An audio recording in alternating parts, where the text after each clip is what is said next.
નમસ્કાર મિત્રો, સ્વાગત છે તમારું ગુજરાત ટીવી ચેનલમાં। મિત્રો, આજે આપણે વાત કરવાની છે કે આ વિસ્તારમાં કેટલો વરસાદ પડ્યો છે અને આગામી દિવસોમાં વરસાદની આગાહી વિશેની। તો મિત્રો, સમગ્ર રાજ્યમાં અવિરત વરસાદ વરસી રહ્યો છે, ત્યારે ખેડા જિલ્લામાં પણ ગઈકાલે મોડી રાતથી સતત વરસાદ વરસી રહ્યો છે। તો ખેડા જિલ્લાના મુખ્ય મથક નડિયાદમાં છેલ્લા 12 કલાકમાં 11 ઇંચથી વધુ વરસાદ વરસ્યો છે અને વધુ વરસાદ વરસવાના કારણે નડિયાદના તમામ વિસ્તારોમાં પાણી ભરાઈ ગયા છે। તો મિત્રો, હવામાન નિષ્ણાત અંબાલાલ પટેલે વરસાદને લઈને મોટી આગાહી કરી છે। તેમણે આગાહી કરતા જણાવ્યું છે કે મધ્ય ગુજરાતમાં 6 થી 8 ઇંચ વરસાદ, ઉત્તર ગુજરાતમાં 2 થી 6 ઇંચ વરસાદ અને કચ્છ અને સૌરાષ્ટ્રમાં ભારે વરસાદની આગાહી કરવામાં આવી છે। તો 30 ઓગસ્ટ સુધી વર્તમાન વરસાદની સ્થિતિ યથાવત રહેશે, તેમાં કોઈ ફેરફાર જોવા મળશે નહીં।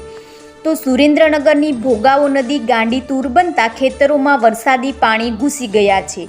તો કોઝવે પર 2 યુવાનો ફસાતા તંત્ર દ્વારા બંનેનું રેસ્ક્યુ કરાયું છે। મૂળીમાં 9 ઇંચ વરસાદ ખાબકતા નદી નાળા અને ચેકડેમો છલકાઈ ગયા છે। નીચાણવાળા વિસ્તારોને એલર્ટ કરાયા છે અને ભોગાવો નદીને જોડતો કોઝવે બંધ કરવામાં આવ્યો છે।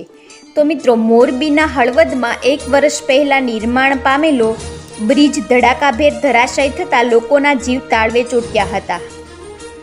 નવા કોયબાથી જૂના કોયબાને જોડતો આ પુલ ધરાશાયી થતાં વાહન વ્યવહારને ભારે અસર પડી છે। લોકોને ફરીને જવાનો વારો આવ્યો છે।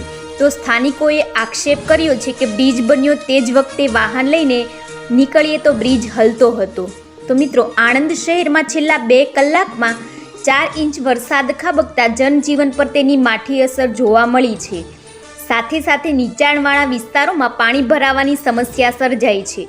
લોટિયા, ભાગોળ, ઇસ્માઇલનગર વિસ્તાર પાણીમાં ડૂબ્યા છે। સાથે સાથે નયા વતન સોસાયટીમાં પણ ઘૂંટણસમા વરસાદી પાણી ભરાયા છે, જેના કારણે સ્થાનિકોને પારાવાર મુશ્કેલીનો સામનો કરવો પડી રહ્યો છે।